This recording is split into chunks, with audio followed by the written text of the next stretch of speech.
Are you feeling a bit hungry, Justin? I'm feeling a bit peckish. Me too. I'm feeling for something yummy and delicious. Do you have anything in mind?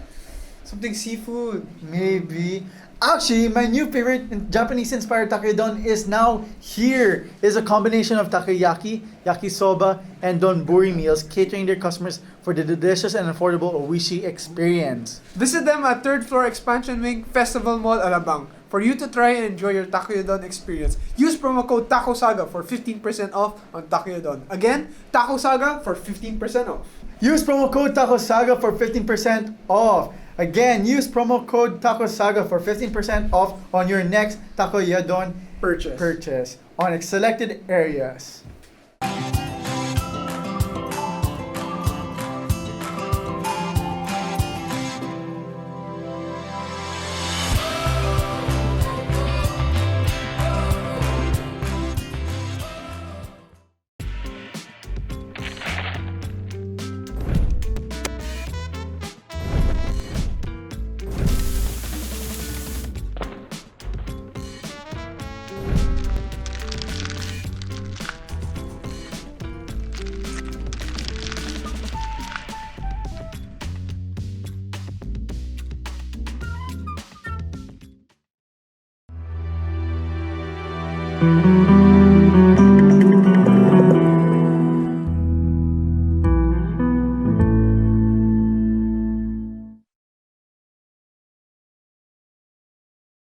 This is a podcast series where we're going to talk about all things above and below arcade. So what's below you? The 3rd floor.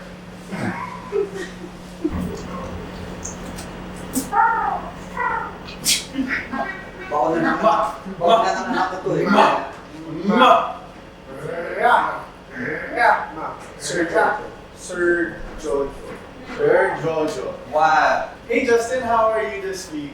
Actually it's pretty fun. Yesterday we had interactive frost orientation. So if you want to stay tuned for the closing program, I don't know if this will be released that day, but you can stay tuned and watch it. Mga fellow frost ko dyan. And if you guys haven't noticed, we're in a new studio. Our budget went actually down, so we're in a different No, it doesn't studio. look down. It looks better. It looks better. How amazing! Rather than you can just see the Saga's animation screen, you see this whole plantation. Yeah, plantation. We hired an entire interior designer pa Yeah, guys. we had an entire interior designer to set design our set. Looks so much better. Even the plants are super realistic, right, sir? And talking about sir, let us introduce our guest for today's podcast, architect Jojo. Woo! So, would you like to introduce yourself, sir? No. Yes.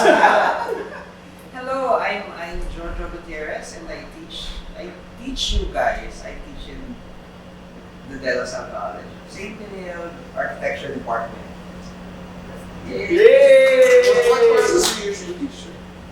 What course? Now, ginawa nga akong head ng planning track. So, because in the faculty, kanya-kanya specialization, right? And then, not a lot of us have projects in planning. So, if you have projects in planning, they will put you there. And then, yung track head, nag-leave, so biglang ako na lang daw muna, so okay. But I also requested to do things aside from planning kasi nakaka-ano din, you get burned out after talking about planning all the time. So now I have Pro-Pra and I'm teaching these two, right? Yeah. Our people at the back. Yeah. Having staff. Yeah. Our house. And then our house is part of planning. Yes. Yes. That makes sense. I thought it was a Yes, separate. it's not design, it's part of planning. Oh, interesting. That's a great background on our professor here. And let's also introduce ourselves. I'm Raphael Goño. I'm Justin Kua. And we are from SAGA. So if you guys don't know what SAGA is yet, SAGA is a social academic gift for architecture, the official recognized professional collegiate organization founded for students in the architecture program from the La-College of Saint Benilde. and if you guys don't know what we're doing here right now, we're doing SAGA Studio Podcast, which is a podcast series that talks into discussion about architect and what it takes to be an architect and what's it like to be an architect or studying as an architect as well. So, but we also try to highlight as much as possible the Benilde experience as an architect, studying architect, and practicing architect. And now, today we'll be discussing a topic we haven't talked about in the previous podcast. In the previous podcast, we were talking about the students, alumni, student leaders, Yeah, they all just started as students. Yeah, but now we get to see a glimpse in the eye of a professor. That's right. Here, our professor now is Sir Jojo. Kapag dun na. Okay, game.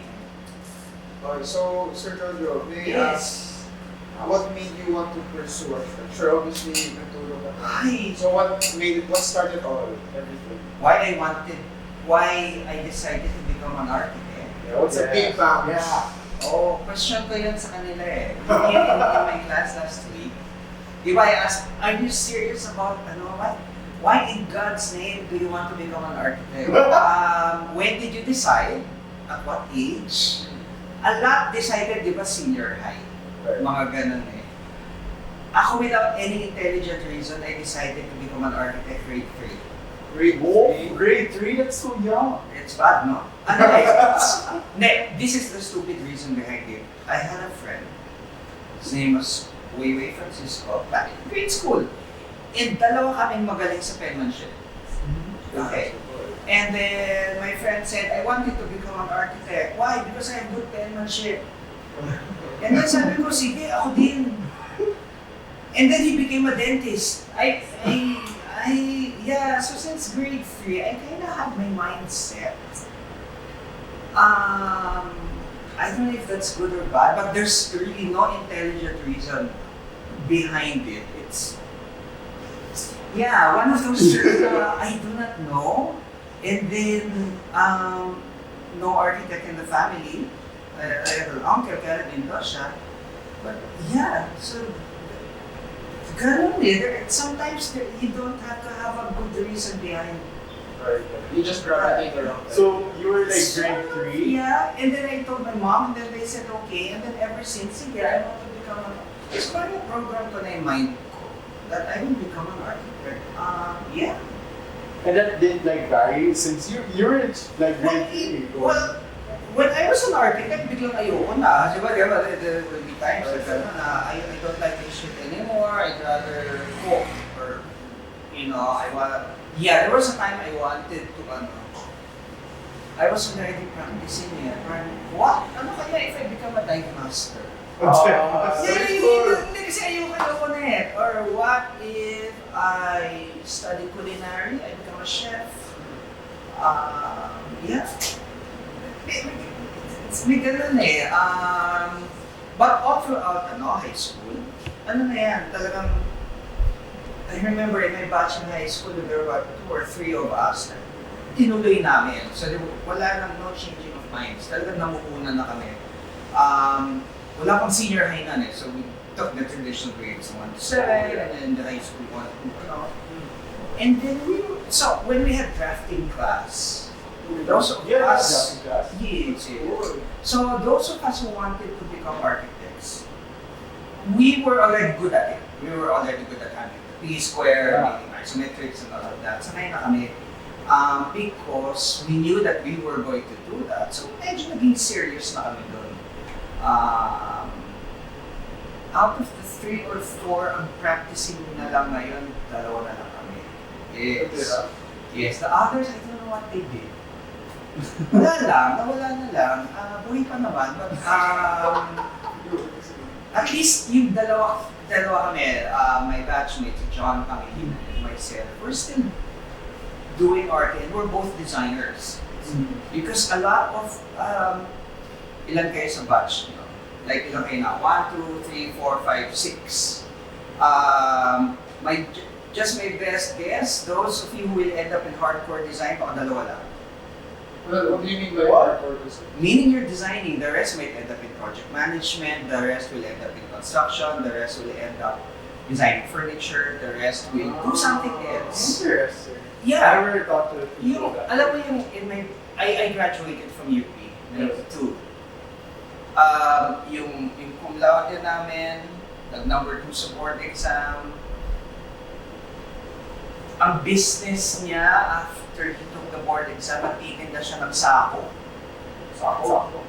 Yung sako ng bigas, sako ng his family is into trading. But during college, he was very good. He had, hindi lang drafting table, he had a drafting machine. Yung na, medyo talagang, and then, nag-play siya sa board exam. Wala, ayaw niya eh. Okay. Yeah. And then, but he was making more money than all of us combined. In my own circle of friends na there were 12 of us that took the board exam sabay-sabay. Kasi di ba you'll have your own circle of friends. Yeah. I'm talking to them also. So there were 12 of us. So dun sa 12, ang nag-design na lang dalawa. Me and architect okay lang dito. The others on and off with design. Some are just not into art anymore. Wala na. But they still renew their license. I mean, yung iba, they're not as active with designing. Kaya yung talagang yung hanap buhay mo is that's what I call hardcore design. Talagang yung design, whatever. 2, 3 of us. Yung iba si architect sa dad is helping the firm of his dad, but mechanical engineers yun. So he's using his architecture discipline to help out the company. So it kinda works naman. Yeah, but most of my friends and girls in fact ended up with project management. There are not a lot of female designers. It's still very male dominated. Kaya natutuwa ako ng Benilde, there are more girls than boys, right? Yeah. So we're kind of waiting for the girls to be the one designing naman.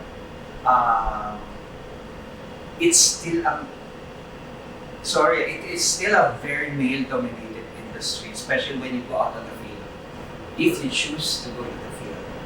Kasi may ganun din, there are some designers who will just design but not even do the dirty work. Going to an excavation site, makikipag-usap ka sa mason, makikipag-usap ka sa foreman. Kaya yung kanina yung tawang-tawa ka, diba someone was lifting that heavy piece of machinery there. So things like that, medyo papakialaman mo, nanonood ka. Well, it's your call if you want to do that. But yeah, parang kwan na eh. It's odd that we teach you all of these things, but later on, it's really up to you where you are comfortable. So the pursuance of archi from when you were grade 3, it just kept going. You didn't have like any role models that really solidified you want for you to become an architect. What was happening at that time? At that time, CCP was being built. Mm.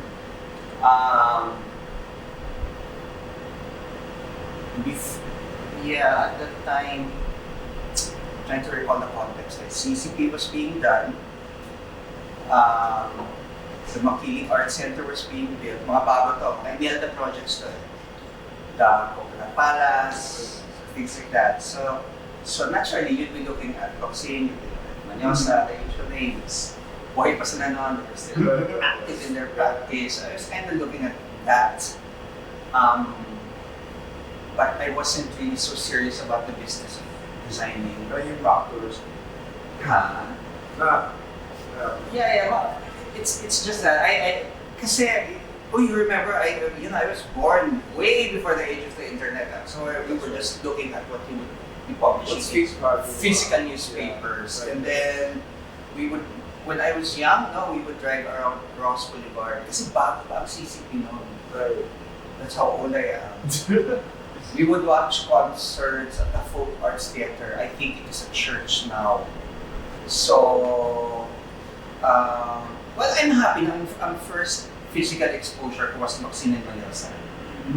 So, that's amazing. So, and of course, Manila was different. When you see something like hindi ko lang kung inabot yung Bengue mining building behind Mega Mall. When that was built, it was the first one there done by Locsin. partial sculptor na nandun sa Pico. Isang sculptor na nandun. Wala pang, kasi Ortigas was empty.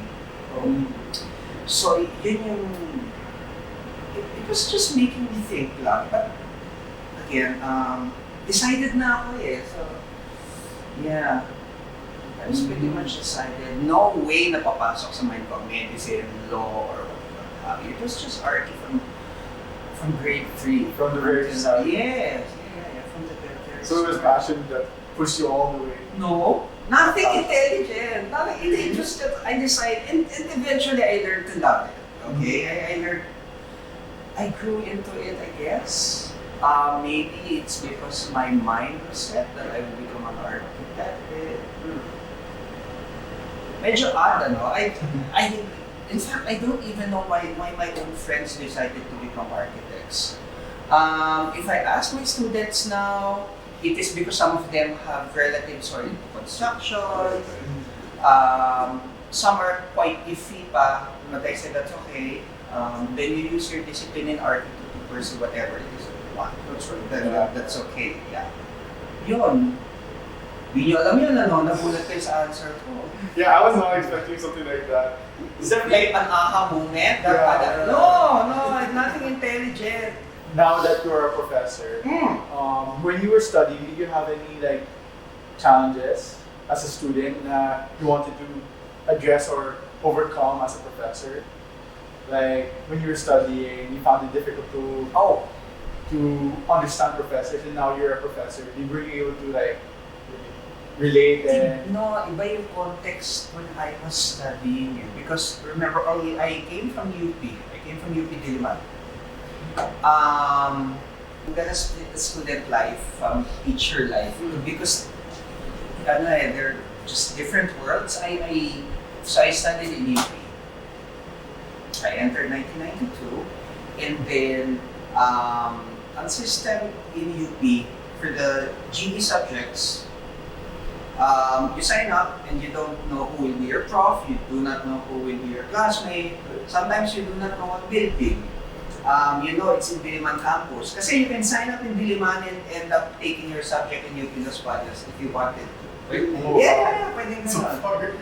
Tsaka dati may bus from Diliman all the way to Los Baños. So I had friends who will take their math in Los Baños in the morning, and then yung afternoon subjects nila nasa Diliman.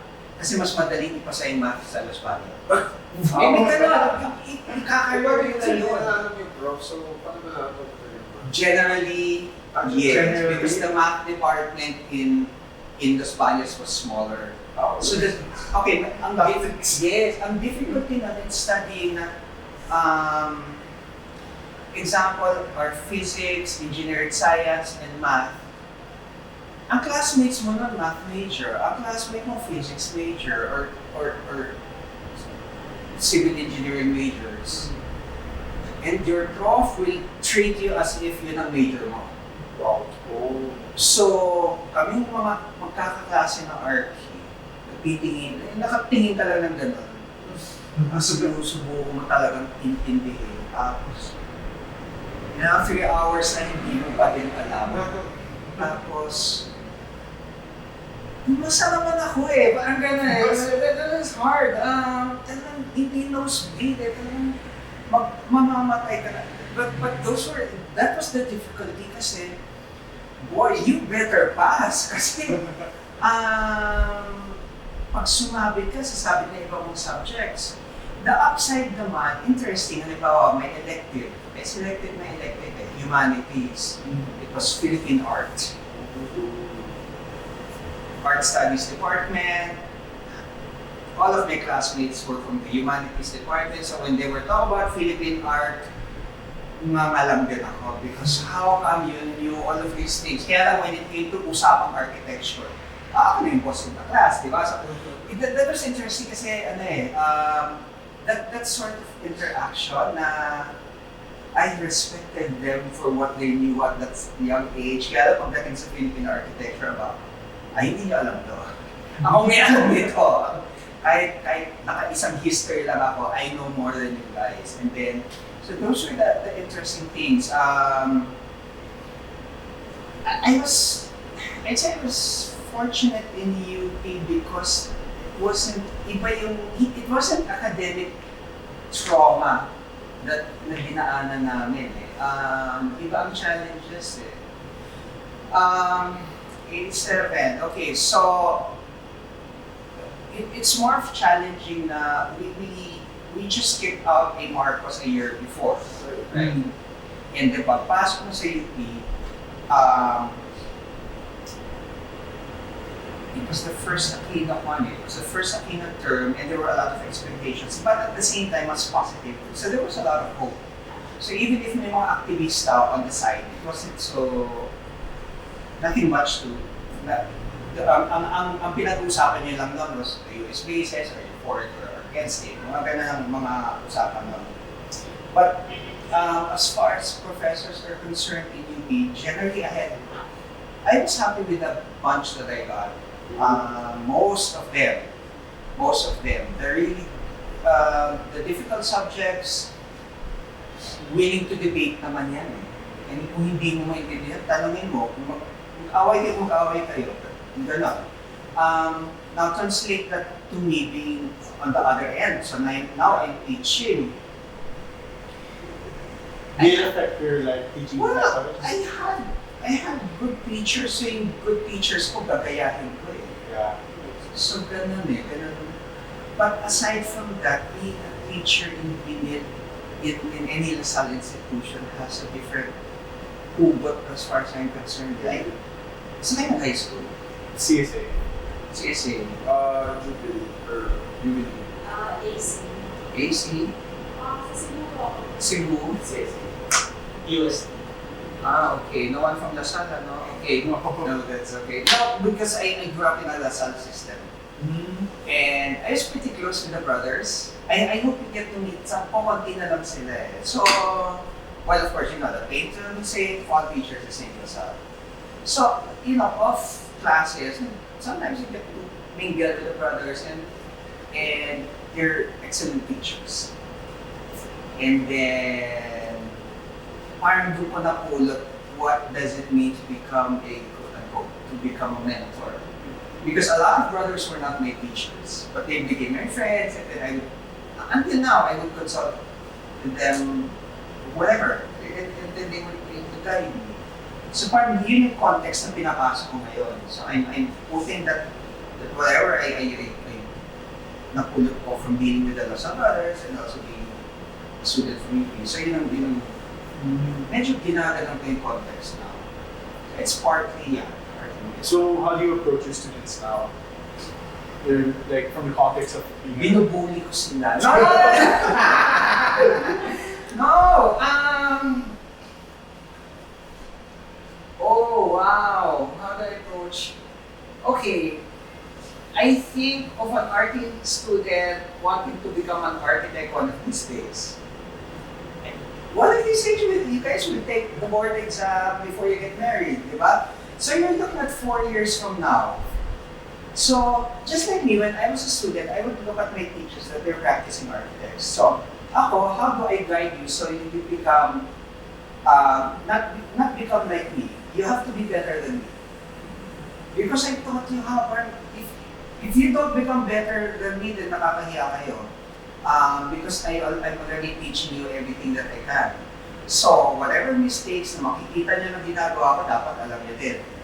So, it's more of that, I'm guiding you so that you become good designers, hopefully, good citizens, yes. Good with whatever it is that you do, whether you go into whatever, fashion, if you go into furniture design, if you go yeah. Medyo ganon.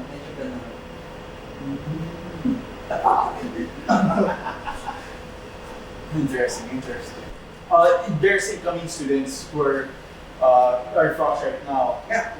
Do you have any insights on them, how to prepare themselves for class, or for you as a professor, how would you imagine your studio or your classes to be like with students, and how would you like them to engage in new topics? Okay. Or be more explorative in your creativity? I thought this is one of my frustrations again. when I was studying, I had so much free time. For some dumbass reason, I had free time.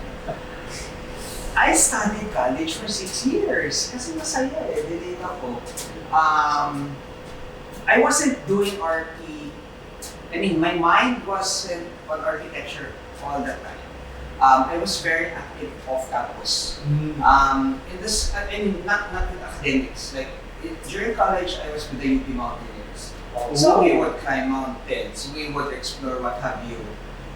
We would train future climbers, and half of the time I was studying. And yung exposure ko sa UP Mountaineers exposed me to a lot of things beyond studies. Like example, I was camping dati sa summit of Mount Arayat in Pampanga. Tapos binagyo kami. Nakatira sa tent. Okay, how does it feel if you live in a tent, tapos malakas ang hangin and everything will shake? Nagising ka mga ng umaga, tangin na gano'n. Sisit ko mga gano'n, tapos bumukas yung pinto. Kasi yung tent namin, low-tech tayo, walang zipper yung tinatali. Gising ka, itayit, and then lie down, and then the side of the tent was on your head, duwa gano'n. So okay, this is what it means by wind velocity. Okay. You know, tapos we forgot to put, because if you have a tent, you have something on top called a fly sheet. Para yun ang condensation doesn't go to you. I think natanggal for some reason, it wasn't working. So umiinit sa loob, malamig sa labas, so nagpo-condense sa loob. So now I know what insulation is all about. Because I felt it. Yeah, yes. And then, ang buhay namin sa mountaineers, we would climb sa labas eh. So, that's where I got to see a lot of places outside Manila. Na, uy, ganito buhay dyan. You go to places na walang ilaw. You go to places na natang bata bungi. Kasi, ang ano nila, ang treats nila yung, alam niyo yung pakyutan, yung ano ng honeybee, yung bahay. So yung yes, yun ang kinakain nila, lahat sila bungi. And then, tapos, ito na bahay mo lahat. You see it, and then magpapahinga kayo doon. So, ako, that was a big exposure beyond academics. With what you guys are doing now, I don't know if you have time for that. That is something that I feel na you're unable to experience. Tapos, of course, we add to the fact that education is highly regulated. So, alam niyo dati, I would bring my students to Sorsogon. I brought about 300 students to Sorsogon. Oh, yes. Was this was like way before, or? Part of NATSCA, part of MNA, both MNA at saka MNA and RT students. So we would ride a bus, go to Sorsogon for 4 days, and then come back. Ang last na nadala ko, planning 3. Nadala kami. Planning 3, they were naging inventory ng heritage sites in the town of Gubat, Sorsogon. You know, we took a plane. No, this was pre-pandemic. We took a plane. We stayed in a camping area. On the way back, we pabalik. After that, halos bawal na eh. I can't do that First side visits. easily. Because again, education is highly regulated. If I want to do that, the amount of paperwork that I need to file is a joke. Tapos na ang term, hindi ko pa na-file yan. Dati, when I started teaching, mas maluwag eh. And doon ako nanghihinayang because when we talk about, the course is not our environmental design. So, same thing, binabagyo kami sa Sorsogon. Sa tao, yung students who were able to experience that, nakatira sila sa isang bahay kubo for 3 days. Nagtahi sila ng lipa. Alam mo yung ginagawa ko? Tinatahi nila yun. Tapos magkano po yan? May isa-isa. Oo, tapos, so tinutol sila yun. So yun ang nawawala eh. That part is, for some strange reason, hindi natin magawa. It's not na ayaw ng school, but we're tied to the regulations and check. So, yeah, I just said that, right? But it's interesting because I remember reading it, or yeah, I think I remember reading it. Na parang it's important for architects or studying architects to find inspiration in different hobbies and Sure. creative fields. Because it actually pushes them to think out of the box besides the normal squares and boxes of architecture. At saka, example, tropical design alone. I mean, okay, now it's raining, but sige, try to live in a kubo na ganyan ang panahon, then you'll understand. It's not enough that I show you a photo. You know, it is not enough that I tell you na it's very comfortable, hindi binabahay kubo, pag walang lamok. Yeah, stuff like that. Have you tried taking a bath or going to the toilet na walang toilet? No, I haven't. Then you That's a learn, maybe. I mean, that I learned in climbing. But then you learn what is happening inside the septic tank. Something like that, something in there. But it's all part of that wholesome knowledge sana na makuha. So that's one big frustration. We are not able to do that. Even site visits nga in planning, dapat may site visit. But I am able to do that. Yeah. Is it because of the pandemic or just? Pandemic did not help. Right. But before the pandemic, talagang the check was clamping down on outdoor activities already. Oh, wow. So hindi sa ayaw ng prof niya, but we have our hands tied. Do you have a course na surveying? Tapos, kayo nag-survey sa hallway, Wala. online, Online. okay, like that. Okay, theoretically you know, sige, good luck sa project site. Oh yeah. I mean, when you work, okay, your boss tells you, Justin, check mo yung alignment. Ooh.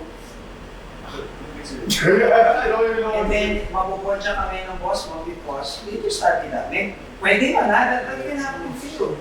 Check mo yung grid lines kasi bubukusan na yan bukas. Okay, nasa perpendicular ba yan? So, parang ganun eh. Ako, I feel bad as a teacher kasi dapat naturo namin sa inyo yan. Oh, then I'm worried. Yeah. You know, when I showed this to you, yung assistant ko, si Architect Bernadette. One of my first assistants, we built a building in Bacolod, 170 meters long. Hindi pa siya nag-exam nun, but she was working for me, so we flew there, nung staking out. Sabi ko, sige, Berna, paki-align yung building. Eh, nasa ko na, siya nag-align. Tama! Kaya check it later, kaya if you make a mistake on day one, that's it. Buti na lang, prior to that, sumasama na sa akin yun. So, and I gave her a lot of trust. Sabi na ako, kaya mo yan? Yes sir, sige, gawin mo. I feel like, isn't it nice to have experience instead of like, You need that. And it's not just Arkila. What are your hobbies? Aside from photography, you're into photography. Okay, excellent. You. What are your hobbies? I like music. What? I like making music. Okay. Then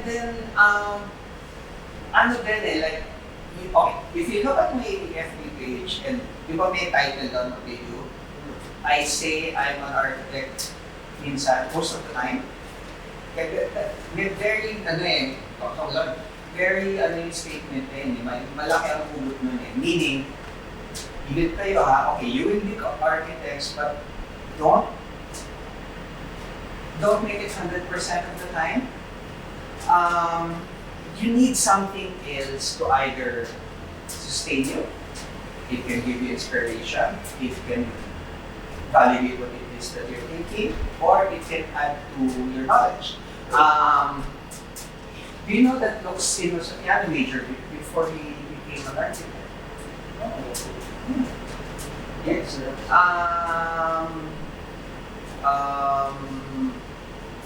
In the studio of Frank Lloyd Wright in Arizona, he has his regular studio and he has a theater. The theater is used once a week because MA students are expected to perform whatever, whether it's playing piano, whether it's dancing, whether it's poetry. So kailangan may cognate ka that will help you somewhere. It's either to get away from RT and then babalikan mo. But hopefully these things are tied together. Ako, yung pagiging mountaineer ko is may tie to usapang sustainability, usapang social justice, ganun pa tinatay doon. And if I don't want to design, I want to type. Can you say this because, like, besides knowledge, also bringing mountain? Oh yeah.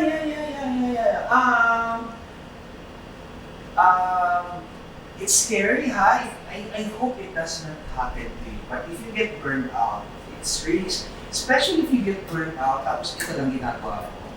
It can happen to anyone. Okay, in my case, I share. Talaga, ayoko na. Talaga. But it's not because usually may dahilan yan. Like ito, you take a kliyente ka, ayaw mo magbayad, hindi ka nakikinig. All of these things can happen to you. Tapos ako pamali. Tapos ay gago ka. I mean, sige, gawin mo. I won't go into details, but that happened. Yung tipong natapos ka na, ayaw magbayad, I had so much trust, and then when it was time to re-sign my contract, humingi ng discount 95%. 95? May ganon. And I had high respect pa naman for this organization. Kaya naman salbahe talaga yung tao na. So after that, I got sick. Kasi bagsak na talaga yung anxiety level, nakautang ako. Kaya sa sobrang galit ko, sige sa'yo na. Ginanon ko, kasi kaibigan ko pa yung ibang nasa organization. For me, the project cannot stop. Right. Medyo weird, ano? Mas inaano ko yung ang users kasi ng project na yun, hindi pwede tumigil. So, I won't get into the details. So, the project cannot stop. Sabi ko na lang, you can use whatever plans you have. Don't use my name for the as-builds. You can convert the name of the architect of record. I don't mind, but I cannot continue. So, I resigned from the job. Right. And then after that, talaga ayoko mag-work. So the traumatic event turned out to a burnout. Kasi kahit maayos na kliyente, matatakot ka eh. Matatakot ka talaga, no?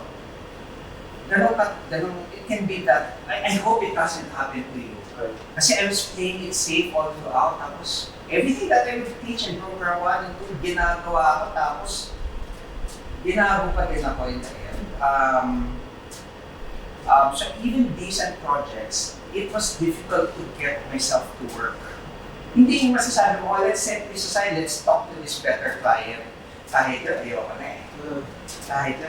eh. And that became scary. It became scary because I was losing income.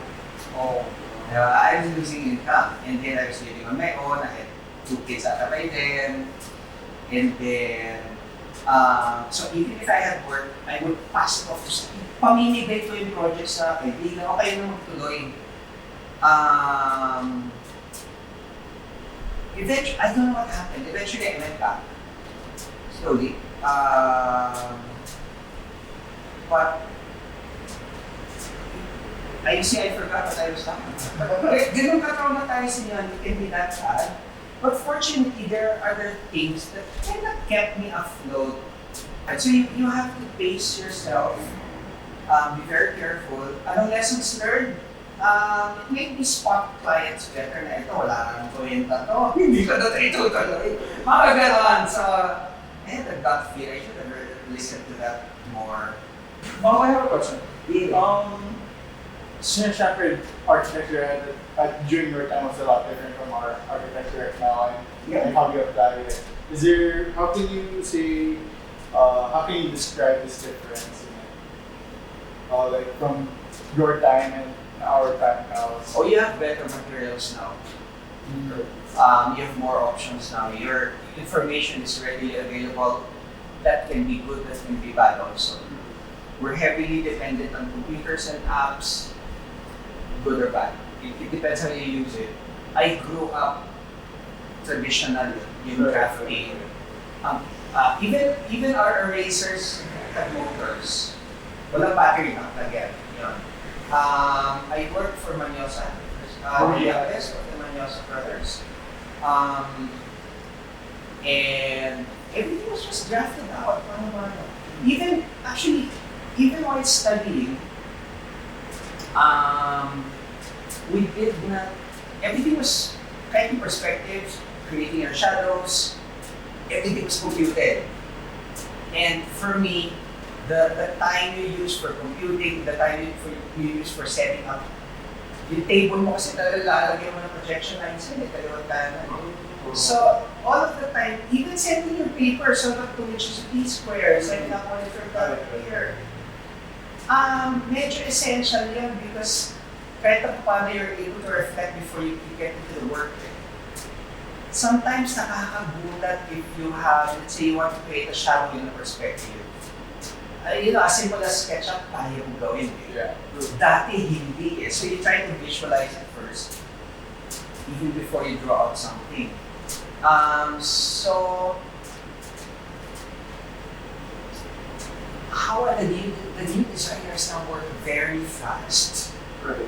Yes, they're able to churn out images very fast. I cannot judge if it's good or bad. Kaya lang, whether that translates later on to something that's buildable. Ako kasi I'm the style na when I design something, I think about how it can be built.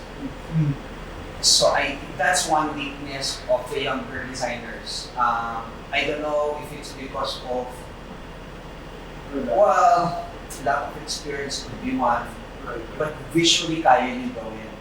Kaya if I tell you, sige, paano mo patatayuin yan, titigil ang usapan ko.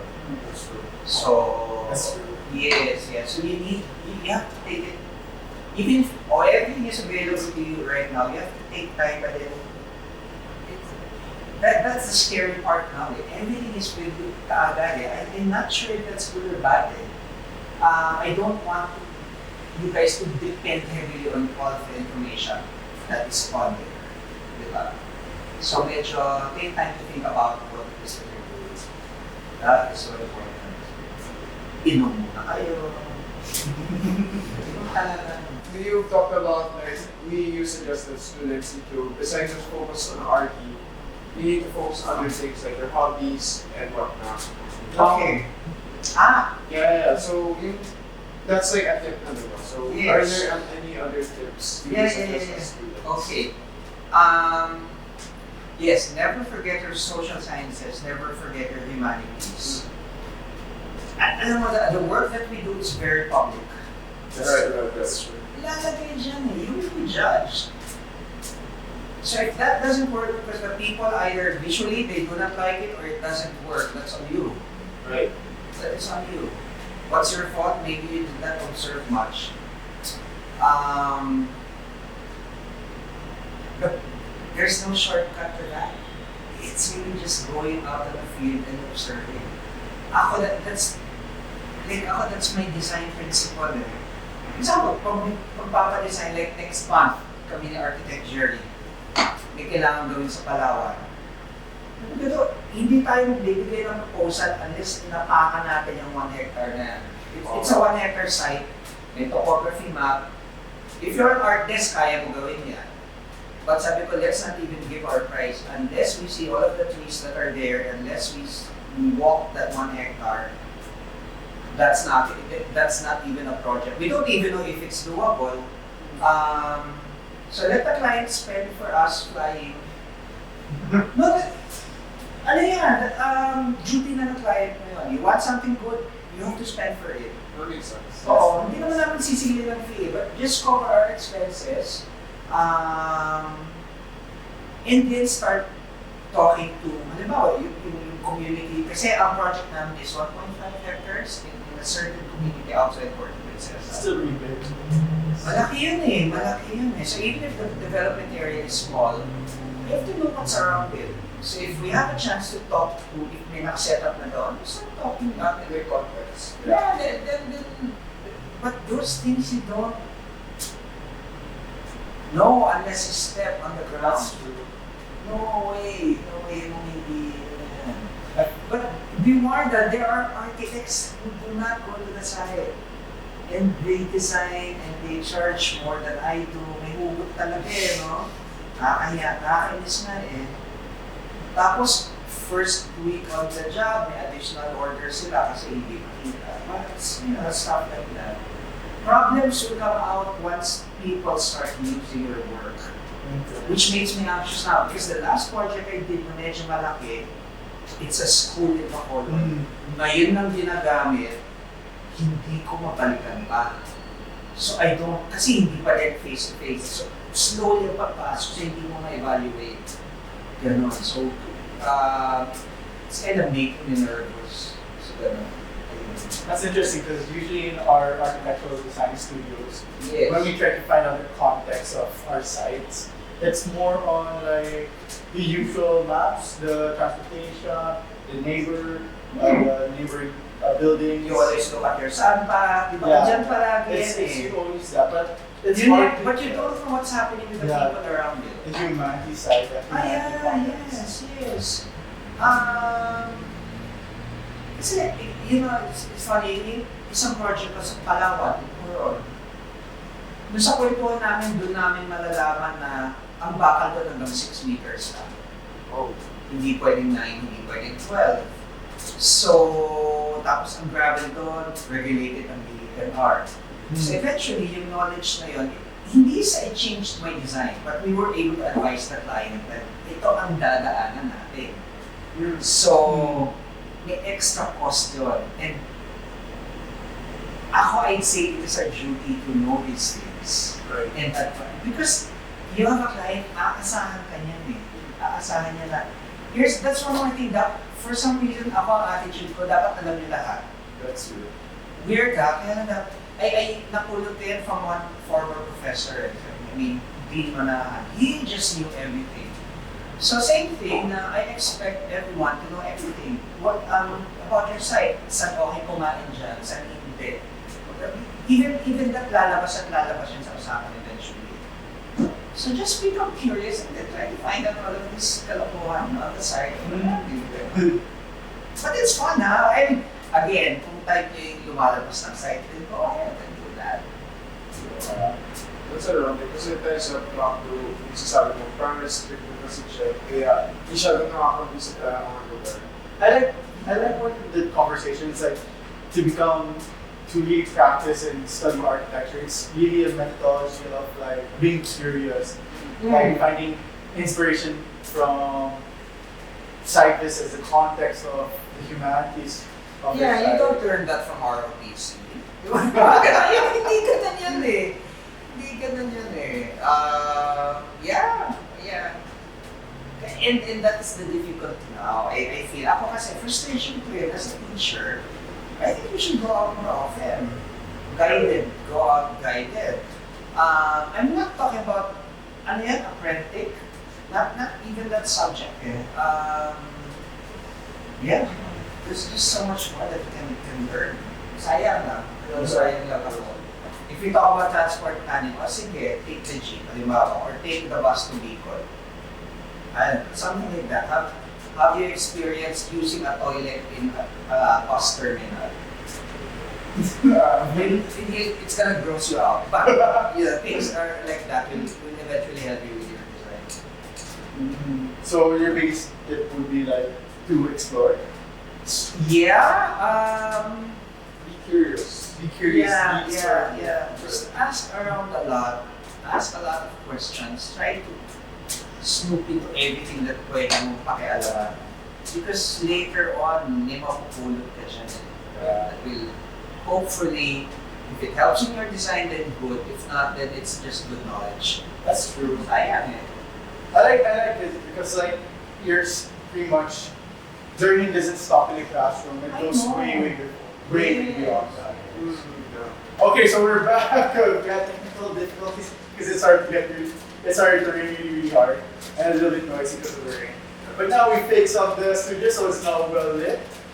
And I'm saying bye! but for a conclusion of the podcast, Yeah. So honestly, I didn't expect that. We were gonna interview a pro, and the intention was just to learn more about your perspective as a professor.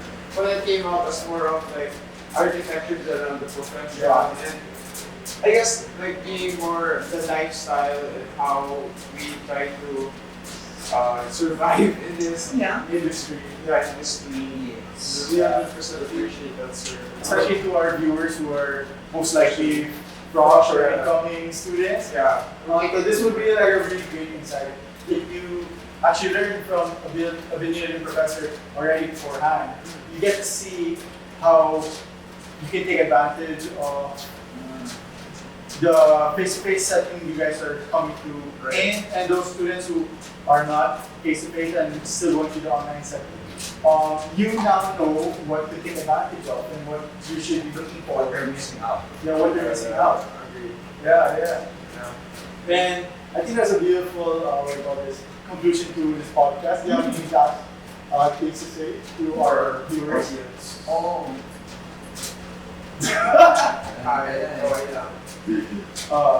So thanks so much to our listeners and our guest here today, Sir Architect Joselito Guiterrez.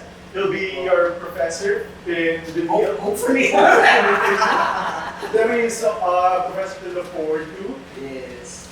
And then, So thank you once again. Thank you. Don't forget to Yes. tune into our social media platforms. So Saga Facebook, Saga Instagram, all those links, and tune in for our next podcast. But before that, let's give our guest here today our token of appreciation. Sir, sir, would like to kindly look under your chair for your token. Oh, it's in the plan. Oh, thank you so much, sir, for coming here today. And to all our listeners, please subscribe, like, share, and woo! Saga Studio! Woo! Thank you guys. Thank you guys, bye! Are you feeling a bit hungry, Justin? I'm feeling a bit peckish. Me too. I'm feeling for something yummy and delicious. Do you have anything in mind? Something seafood. Maybe. Actually, my new favorite Japanese-inspired takoyaki is now here. It's a combination of takoyaki, yakisoba, and donburi meals, catering their customers for the delicious and affordable Oishi experience. Visit them at 3rd floor Expansion Wing, Festival Mall, Alabang, for you to try and enjoy your takoyaki experience. Use promo code TACOSAGA for 15% off on takoyaki. Again, TACOSAGA for 15% off. Use promo code TACOSAGA for 15% off. Again, use promo code TACOSAGA for 15% off on your next takoyaki purchase on selected areas.